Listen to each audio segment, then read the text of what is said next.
Hello everybody, it's F4 for the weekly update. It's been a while, I'm sorry. A few things today, bunch of things. First of all, this week is PantsOnHeadWeek.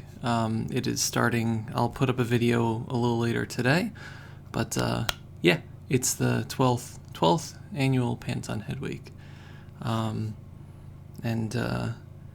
I'm just gonna warn you in advance. I don't know if I have any fancy skits in me this year. I'm not doing well, so it's probably gonna be a really low key event. But I'm hoping people still join in. You know, it's for charity, and yeah, I look forward to people's enthusiasm. Let's see. So a few other things. Tomorrow through Friday, there's going to be a new Let's Play. I recorded a short Let's Play just to try to get back into the swing of things. It's the October Halloween special. Originally, I was going to do Metroid Fusion because that's a great horror game in my opinion, but I don't have the power to do that right now. We'll talk about me a little later in the video. But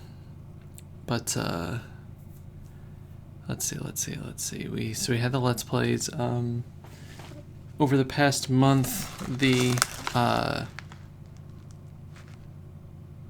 Proton John fanzine, the Black Hole Chaos magazine, was printed and shipped out, so I got mine. The front is amazing, but the back is just a picture of Cardboard John, which is fantastic. But yeah, it's a physical thing, and I drew this picture in it. I'm in a magazine. Isn't that cool? I think that's cool. There's so many good entries aside from mine. I like how mine came out, but I do not believe in the slightest that mine is the best. Not that it's a competition, but it's just really cool. But it also came with a whole bunch of other stuff, like little postcard artwork. This one by Camille is probably my favorite. Let's see if it'll actually focus. Probably not, but yeah, it's actually the same character I did. But yeah, just a bunch of really cute little postcard size things, as well as stickers and more stickers with, like, these are, let's see if it'll focus on this. Okay, one sec. I'll do the manual focus, fine. Yeah, just a lot of cute little things here. And a couple of charms also. It's Rosa John and Pancakes, and I think it's Pastel John. But yeah, just a lot of cute little stuff, and I think it just came out really, really nice all together. It was good stuff. And once again, just very honored to have been allowed to be a part of the whole process.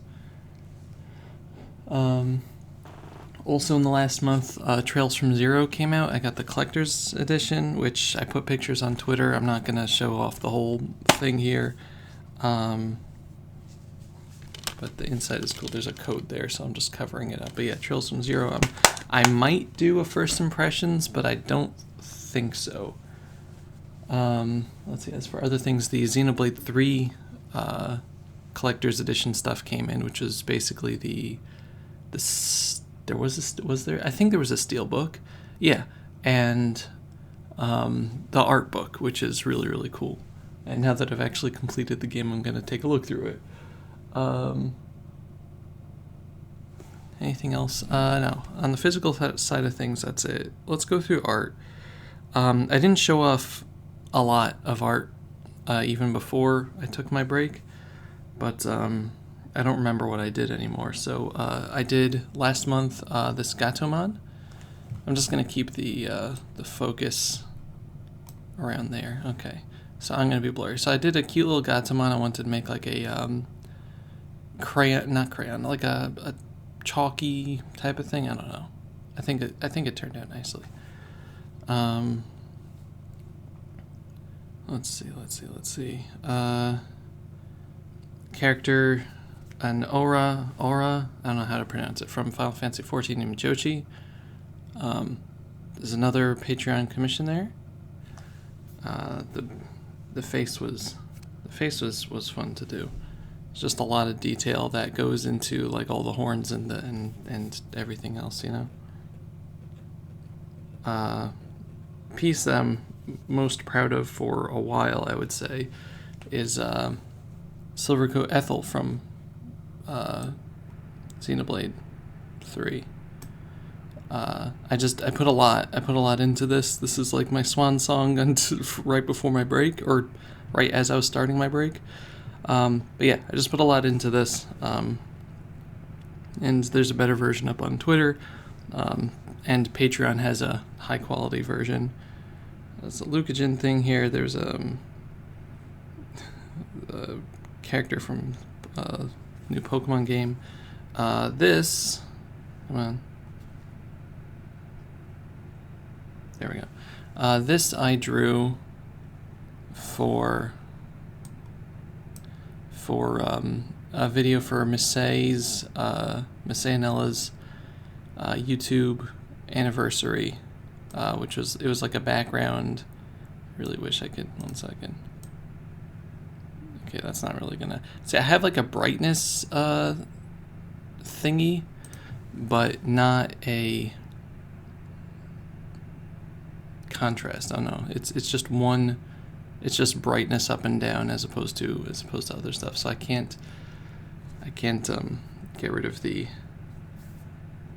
Maybe if I just made it brighter over here. 1 second. But yeah, I really like how this came out. I gave it like a pixely look to it. Let's try this again. Problem is that I'm holding this up to a webcam that's reflecting off of everything. So, like, there's only so much it can do before it's just like it doesn't know what to do with itself. So if I make it too bright there, then it can't see. If I make it too dark, one day I'm just gonna like hire an editor for the videos, and instead of saying this, I'll just have someone put this stuff in. If I make it, even if I make it lower brightness, it still just completely deletes her face. Okay. But yeah, this is the piece that I did for the Proton John zine. You can just see a reflection of my the top of my desktop. That's okay. Whatever. But yeah, I just really like how that came out. It was Super Sentai Rosa John. For this month, I did Kiki and Gigi from Kiki's Delivery Service. I really like how this one came out. I tried to make the background look like a Ghibli-style background to some effect. They have very, very detailed backgrounds in those movies, so it did not work too well. This is a cropped version of a Lucajin picture, dressed as a bunny girl, just taking a selfie. Another Patreon thing for this month, the Kiki's Delivery Service one was from this month's Patreon. Another Patreon thing is Cynthia from Pokemon, sketch tier. Really like how that one came out too. And I have not posted anything else. Okay. So, yeah, a bunch of stuff there. Let's see if there's anything else I said over here. So yeah, I was, as I said in the last update, a month ago.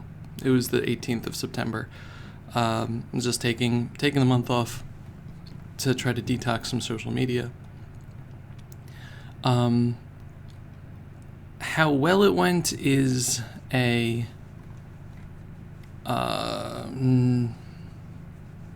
it's up in the air.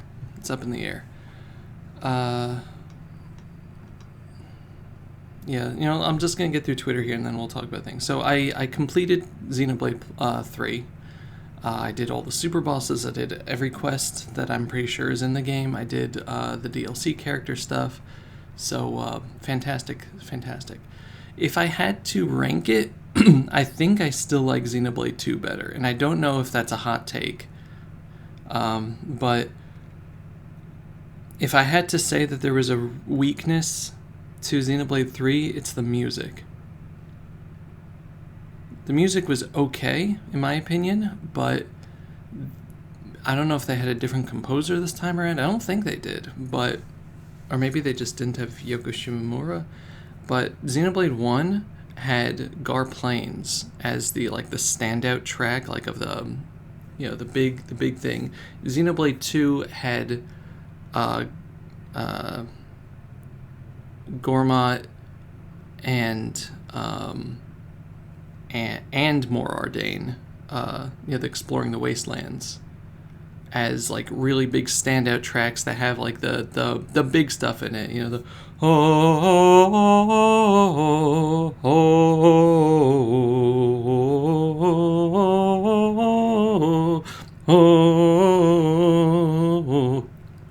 and so on. Xenoblade 3 didn't have any of that. I don't know why.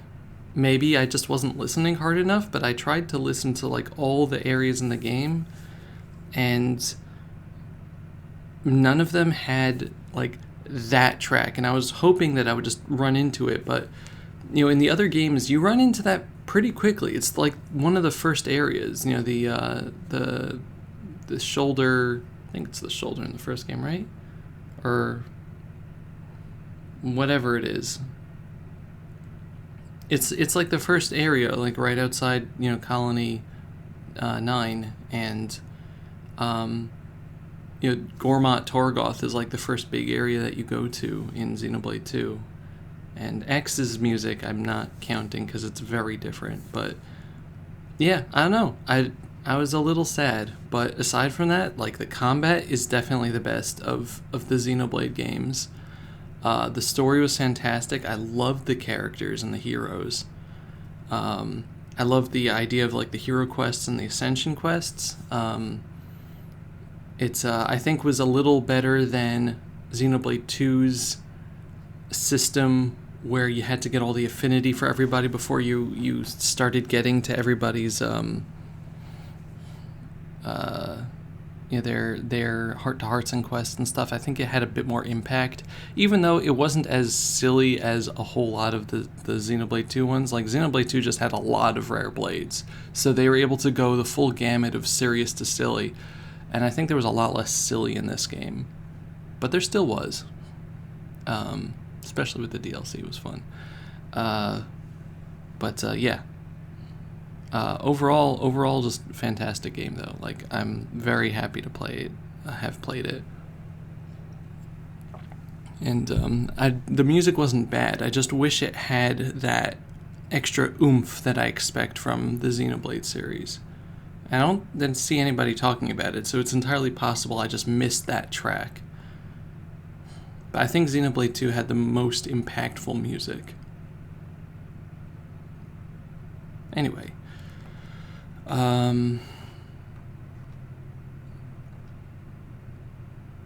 Let's see. So I started physical therapy again, and I only had one session so far, but this week I'm having 2 more, so we'll see how that starts going. I'm going to start playing Splatoon 3 now that I've finished Xenoblade, so that's good.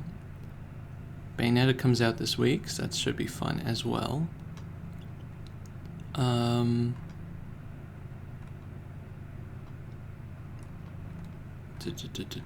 Anything else? I bought the rest of the Twilight Princess manga that's available because they had all of them. I only buy the mangas if I can get them sequentially, so I'm not like missing a number in between. They didn't have 2 for the longest time at my Barnes & Noble. They finally had it, so I just bought all of it. It's very good. Yeah, okay, so before I start talking about me, this week, aside from the Let's Play, I'm going to try to do a stream. Not sure what yet, but it'll be related to PantsOnHeadWeek in terms of the money any bits or subs or whatever from that stream are going to go towards the AFSP drive, just like we do every year. So yeah, just keep that in mind.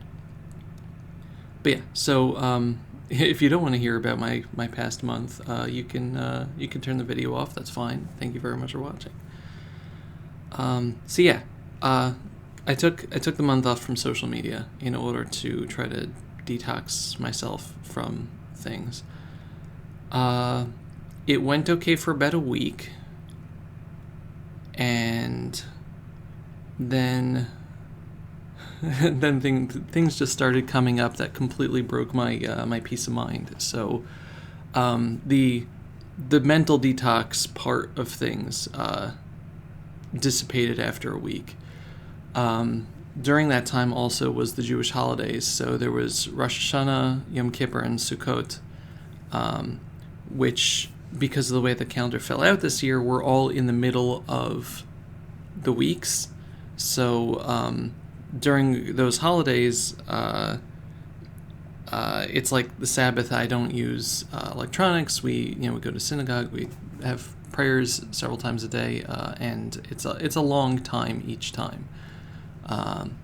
So Rosh Hashanah was 2 days. It was like the Sabbath, and then Sunday night was Rosh Hashanah, so Monday, Tuesday, and then you had Wednesday, Thursday, and then Friday night was Sabbath again, and then the next week, Yom Kippur, was right in the middle of the week, so it was just like a couple of days in between. Then Sukkot was the same, Sunday night to Tuesday night, and then the next week also Sunday night to Tuesday night. So there was only like 2 days in between each segment of holiday where I would be in uncomfortable chairs, standing for hours, just having to do a lot more than I had been. And after the first holiday, after Rosh Hashanah, after only the first holiday, that was my back gave out. And this was after 2 months of the physical therapy, and I was really feeling good from the physical therapy.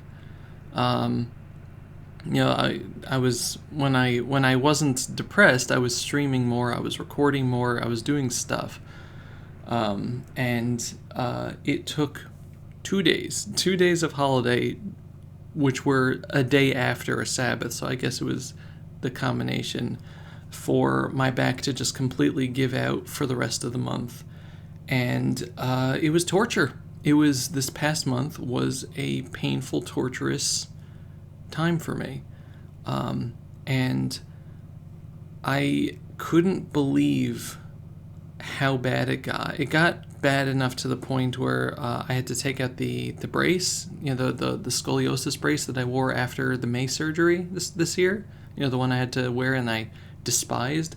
I had to put this on to prop myself up because all of my muscles, front and back, had given out. I was just like this, couldn't get up, and I was and am in so much pain, and it was terrible. It was pain levels similar to pre-surgery, which boggled my mind because it shouldn't have happened, because the rods aren't there anymore. It wasn't localized in that same spot, so I can tell that it's the muscles and it's not the area being torqued badly. But it's entirely possible my spine is still twisted because of the muscle pain. That's what happens. But and that causes more pain because that puts pressure on the fusion. But yeah, so I've been having very severe pain. Like I said, to the point where I had to put this thing on, which I swore to myself I would never wear this again because it was just a horrible experience. But it was either that or shoot myself in the head. So I decided to go the less pain route. And yeah, so I started up the physical therapy again so that I can try to at least regain something. The problem is, and this is my worry now, MagFest is at the beginning of January. I bought tickets. I got a hotel. I did not get a good hotel. I'm in Alexandria, which is bad for me because I like being able to walk everywhere. I don't like having to rely on a car, especially since Friday is very iffy with timing and the start of Sabbath. And it's just very difficult for me to. The Ubers take forever, and stuff like that. So I just a lot of anxiety with the idea of having to rely on other people's schedule in order to get around. Also, I just like hanging out like past midnight in the hotel, so I won't be able to do that this year unless I get a better hotel in the meantime. I'm checking it every day. But yeah, so with my back the way it is now, if 2 months of physical therapy didn't, 2 months of physical therapy amounted to absolutely nothing when push came to shove. And it wasn't like that it was, progressively worse. It failed on the first major test in my muscles. Like right now, my back is, even sitting up in this chair talking to you, my back is on fire. And I have like a band of my abdominal muscles are also on fire just from sitting forward in the slightest, and the sides also. I'm in a lot of pain right now. And MagFest, it's the end of October, so MagFest is a little over 2 months away. Which means that, like, I don't know what my condition is going to be. Like, MagFest is just a few days, but it's a lot of, that goes on in a few days. I'm not wearing the scoliosis brace there because I'm going to fry. But I might have to. Because it's so hot inside there. Ugh. I'm not going to do cosplay this year because everyone's going to be wearing masks. And, like the Nagito cosplay, I would love to wear it again, but it was hot as hell in that coat and wig. I wanted to try to do a Sojiro cosplay. I actually started growing my beard out. Terrible look. Absolutely terrible looking, especially since this area doesn't grow hair anymore. So the longer the beard down here got, the more accentuated the spot that I don't want to accentuate. I wanted to do like a Sojiro, like my profile picture on Twitter is Dojiro. It's a Dovi version of Sojiro Sakura from Persona 5. So I wanted to do that. And I can kind of do that because I drew myself with a short beard. I just have to shave the mustache. I don't know how that would look. And comb this back. So like I can technically do that part, but the LeBlanc outfit, I don't know. I have to see. I have to see. Although I might not have to shave my mustache if I'm wearing the mask. Maybe I'll just draw on the mask. Yeah, so if I can't trust myself to be feeling okay for MagFest, that's going to pose problems because I'm there alone.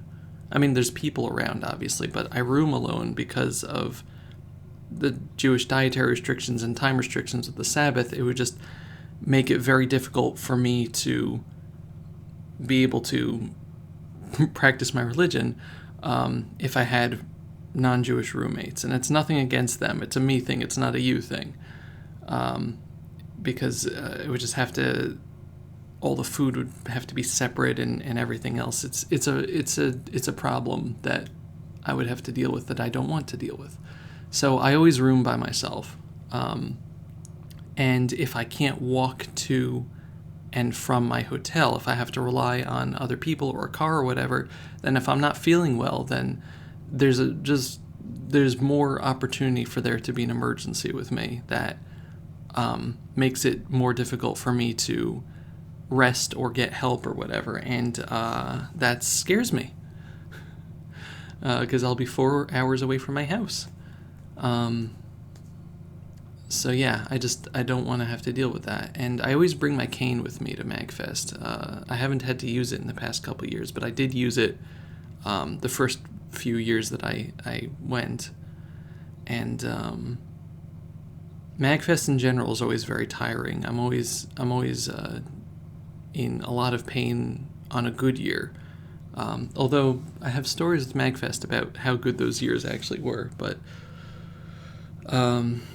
yeah, it's just it's very concerning to me not being able to have access to my hotel room at short notice like that. So I don't know what I'm gonna do. I'm keeping hopeful that something in the National Harbor block will open as people start canceling, but it's just concerning for now. But yeah, so I've been in a lot of pain. That's why I haven't recorded much. I tried doing the game there. I recorded it in one session, 5 30-ish minute episodes. Felt terrible afterward.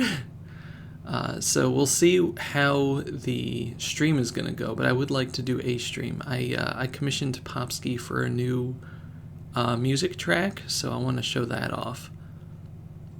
And yeah, so the pain has been absolutely terrible for my mental state as well. So this is just a very unrestful month for me. I needed to stay off of social media because it was making things worse, and I haven't eased fully back into things yet, and I don't know how long that's going to take, but I'm doing it slowly. There's just the internet bombards you with stuff, and when you're already feeling pain that's an overloading thing for yourself, then there's only so much that you can take for yourself. And yeah, I'm somehow in a worse, this past month, being off of Twitter, I've been in a worse mental state than I was when it was necessitated that I get off of things. But yeah, just not doing well at all.